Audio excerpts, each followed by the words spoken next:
Welcome back everyone to my Kickin' It Old School series. So guys, I've been having a blast reliving this game from when I first started playing almost 2 decades ago. And I gotta tell you, even though the grind is real, I'm having a lot of fun. Okay, so let's kick this thing off. So I did a lot of questing the last few days. There's several reasons I've been doing all these quests, but what I really wanted was some quick XP for skills that I didn't want to have to grind for. You know, for example, crafting, going to the cow pens and just grinding that out for hours just to get 130, cow hides just to have to go tan them and then get, 4K XP. So crafting early game is rough for an Ironman, so I wanted to get that going. And I also to try and get some smithing done because again, smithing is also rough early game. Okay. Second reason was I really wanted to knock out some quests to get to easier access to some of the key items for an Ironman early game. Okay, so now before I talk about these items, I want you to know that these items are what I believe to be key early on. Okay, they're not god tier items by any stretch of the imagination, but I think they help take away some of the grind, and they allow me personally to feel a bit better about getting some things done in the game. Right? So let's talk about it. Number one, Rune Axe.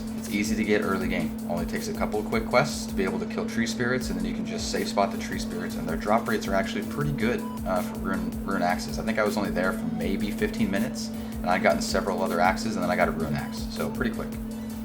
Number two, rune skimming. Getting to 40 attack is easy. The problem is getting a decent weapon to help with those menial slayer tasks, and getting a rune skimming for me is more of a mindset win, where I feel like I'm actually getting somewhere, right? I'm not using an adamant longsword that I got from the shop in Barak. So I did, however, not get the skimmy until I hit almost 54 magic, so remember, RNG is the thing. Number three, high alch. So in my opinion, getting to 55 magic as fast as possible is really beneficial because the general store and the specialty shops just aren't a reliable money source, and natures are so easy to get since tree spirits drop them by the boatloads, and really often too.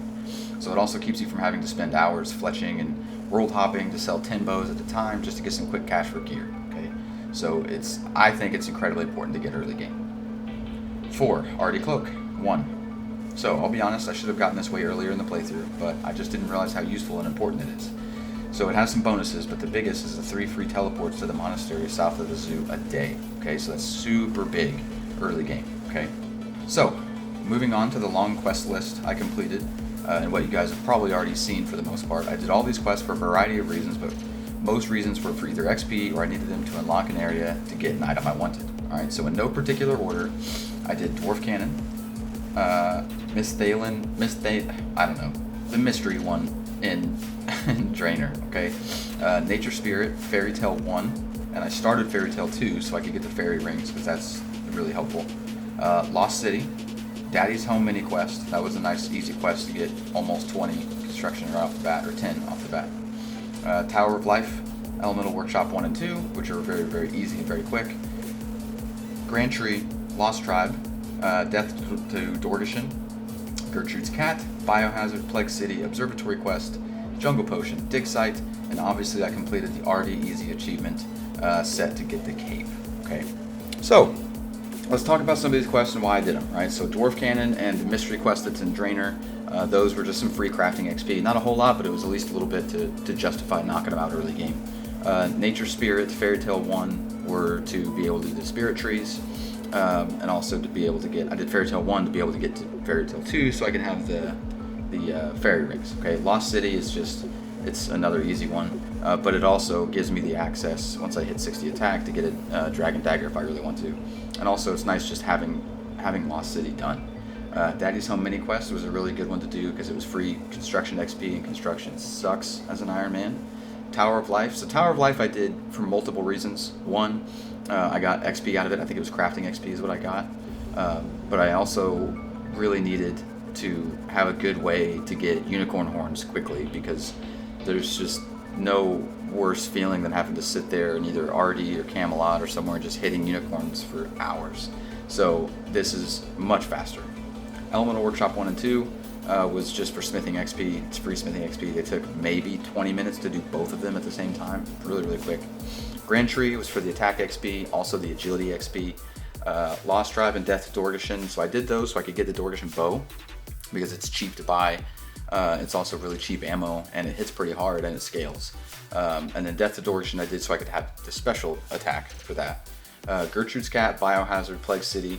So obviously Biohazard and Plague City, you need to get the the cape for the Artie Cloak 1. But Gertrude's Cat was important, not only because I have to do that prior to doing one of those quests, but because now that I've done that and I've completed the easy Artie tasks, now I can sell a full-grown cat to a civilian in West Ardoon for 200 deaths each time. So essentially you're paying 100 coins for 200 deaths, because you have to pay for 100 coins to get the cat. Okay.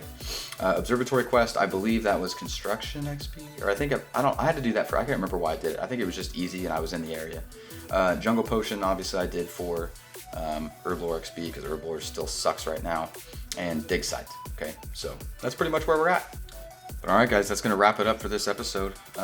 I've got a lot of grinding to do. I've been grinding a lot the last few days. Probably next episode we'll do a skills update so you guys can see some of the stuff I've done off camera, stuff that I just don't want to put into a video, like doing Hunter for several hours and, you know, doing swamp lizards, you know, stuff like that. But thank you guys for watching all the way until the very end. Please don't forget to like and subscribe and support the channel, and also leave a comment too. Tell me what you want to see, or something you want me to do next, something you want me to check out. But either way, I'll see you guys next time.